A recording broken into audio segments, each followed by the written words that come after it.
Assalamualaikum warahmatullahi wabarakatuh. Perkenalkan, nama saya Melinda Harniwijaya dengan NPM 19220026.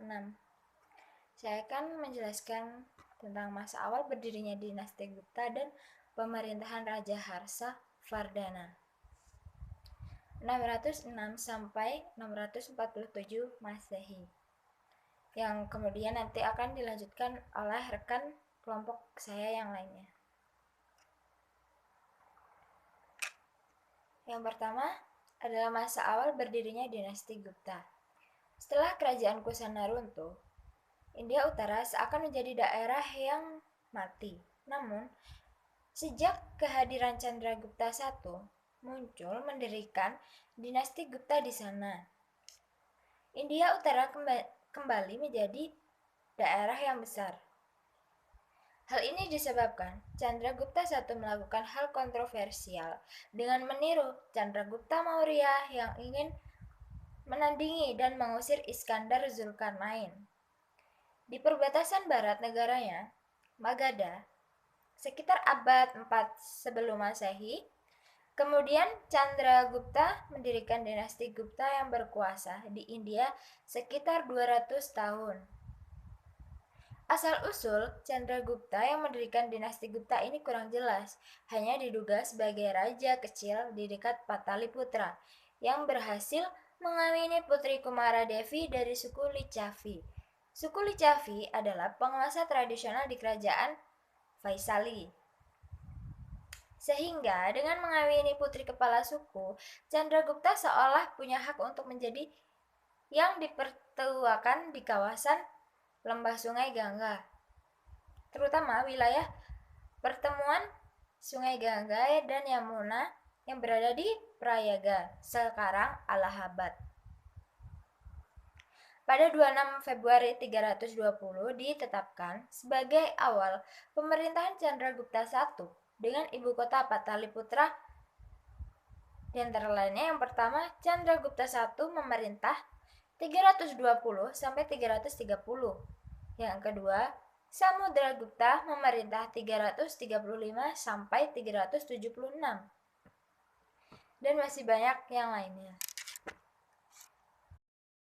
Kemudian yang kedua adalah masa berdirinya Harsa Vardhana. Harsa Vardhana adalah seorang penganut agama Buddha dalam pemerintahannya.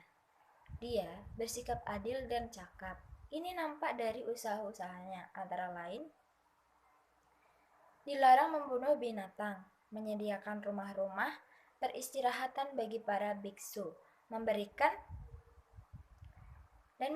perawatan kesehatan secara cuma-cuma, dan lain sebagainya. Meskipun demikian, Harsa Vardhana tetap bersikap toleran terhadap Hindu, misalnya pemujaan terhadap Siwa dan Batara, Surya.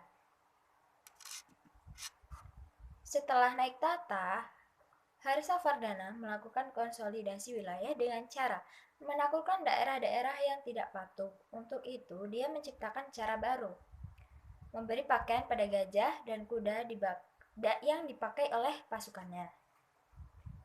Selama 6 tahun, konsolidasi itu berjalan sukses, hingga wilayah kekuasaan tergelar dari muara Sungai Gangga sampai Sultej, meliputi Malwa, Gujarat, dan Khahtiwar. Di samping wilayah-wilayah secara sukarela mengakui kekuasaannya, Harsa Vardhana meliputi Punjab, Keanuj, Benggala, Mutila, dan Darbhanga.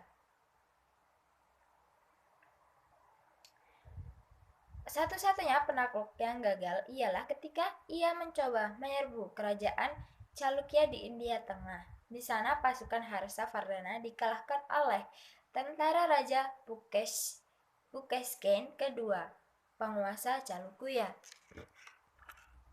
Kemudian, saya akan menjelaskan tentang mengenai perkembangan kehidupan ekonomi, sosial, budaya, politik, dan budaya dinasti Gupta sesuai dengan pemerintahan Raja Harsa Vardhana 606 sampai 647 Masehi.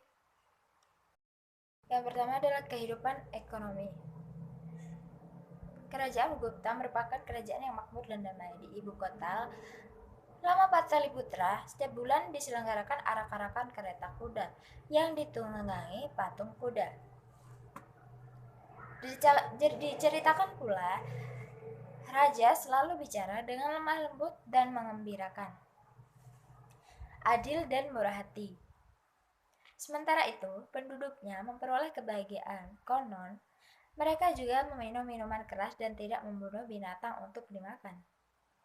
Tetapi hukumannya sangat lemah karena pelaku pelanggaran tidak dikenakan hukuman, melainkan denda. Bahkan bagi mereka yang sudah terbukti melakukan komplot untuk memberontak terhadap negara sekalipun, hanya diancam hukuman.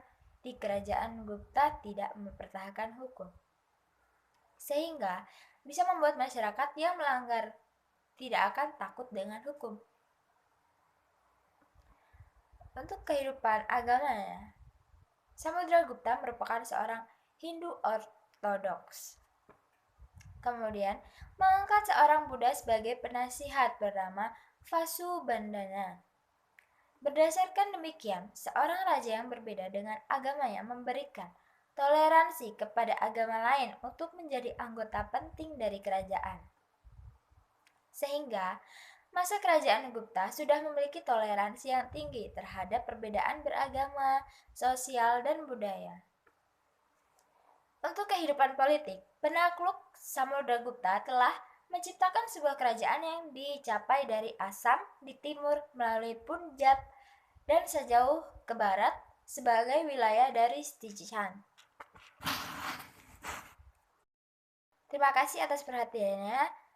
Demikian yang dapat saya sampaikan dan lanjutannya akan disampaikan oleh anggota kelompok saya yang lainnya. Terima kasih.